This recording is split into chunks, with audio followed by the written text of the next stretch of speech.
Alexis, you got an interview to do, or we can get one in real quick? You're good, man. Go against those so I can settle Against the banner? Yes, we can go against the banner. The Golden Boy banner. Oh, okay. Do you want to talk to him as you sign once? Okay. That's cool. More comfortable. Alexis, I didn't get a chance to speak to you at the press conference. Good, but you're ducking me, man. I saw you. I was like, hey, what's up? And you're like, Nah, I got it's you, all man. good. You're cool. So just tell us about training camp, man. We can start with that. I mean, training camp was good. I'm always in the gym, staying ready. So originally, with Ryan pulling out of not getting the tune-up, I was like, hey, we're ready to step in. So once we got the call, we're like, hey, I'm always in the gym, always trying to stay sharp. So yeah.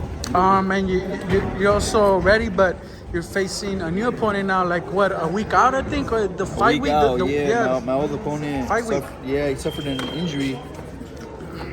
But you know what? You just got to be, as a fighter, you have to be ready for whoever they put in front of you. And you obviously feel you're ready for the bigger fights, man. Getting past through George Ashie.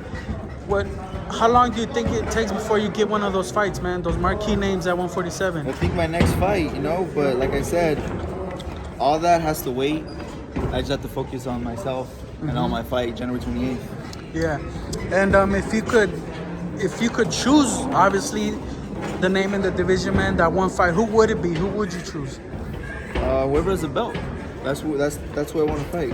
So it would be between Spence and Crawford then? Spence and Crawford, yeah. Yeah, and how do you think you will match up stylistically against either of them? I mean, very good, with Errol Spence, especially me being a technician and also being a body puncher using my jab. We almost have somewhat similarities. And even with Crawford too. Crawford's very, adjustable to whatever style he fights.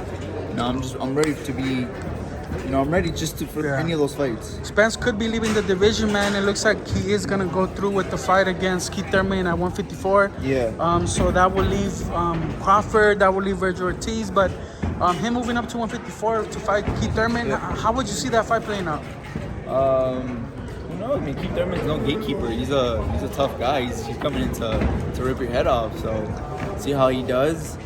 And with Errol Spence, he's one of the kingpins in 147. Mm-hmm. So it's a good 60-40 fight, more leaning on Errol Spence's side. Mm-hmm. If he does so good at 154, like he blows Thurman out the water, just your opinion as a fan, should he stay at 154 and have Crawford move up, or should he come back down? Because obviously the people really want is against Crawford, Yeah, and he set his score right here in 147. He's conquered 3 belts, and now he's gonna move on to conquer more belts, 154 pounds. Mm-hmm. And I think he tweeted out something like, this weight cut ain't no fun. And he's been doing it his whole career. So yeah, I mean, let the man go to 147 let the man go to 154, yeah. Last thing, Crawford, Virgil Ortiz versus Manchester Stanionis. It's a good fight, yeah. That's your stablemate, Virgil Ortiz. You're going to keep an eye out on that fight? Because, yeah, definitely. I think people would still like to see you in there with Virgil as well. You know, that's a big fight for aside you. from, I know it's very easy to make us fight because we're in a household name, with Golden Promotions on the same stable. But, I'm a friend of Virgil outside of all that stuff, He's a good friend, he's a good person, he's a great human being, first and foremost. So yeah, He's a cool, chill guy. He's a cool, chill He's a great dude. guitarist. Great guitarist, yeah, he's a cool dude. So my hat's off to him for always doing everything, being cool. But yeah, I'll watch the fight. You're gonna watch it? Yeah, it's gonna be a great fight. Yeah, what do you anticipate? I feel like all-out war, but I feel like Virgil will stop him in the later rounds. Yeah, but the other guy, Stanionis, is no pushover too. Mm-hmm. No pushover at all. But it's going to be interesting fight to see. Cool. Is Santa Ana going to pull up to Inglewood to support you, man? Hell yeah. Santa Ana better pull up to support their... A white Mexican. Their white... No, hell no, not a white Mexican. Hell no. Soy Latino. Soy pinche Mexicano aquí. Pero yeah, man, I'm pumped for Santa Ana coming. Cool. Thank you, Alexis. Thank you. So we have Alexis Rocha who's headlining this weekend, and we saw him headline last year in March. What can this year look for Alexis Rocha? Alexis Rocha is knocking on everybody's door.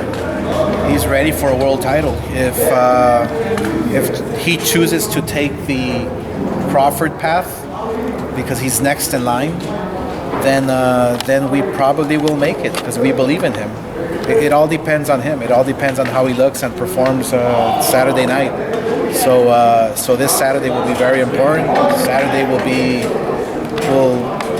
everything will be riding on the line, and so we strongly feel that that Rocha, he's controlling his own destiny. So, and that's the beauty of being a fighter, is that you control your own destiny inside the ring. So if you fight hard, if you go out there and perform, then that's what you get out of it.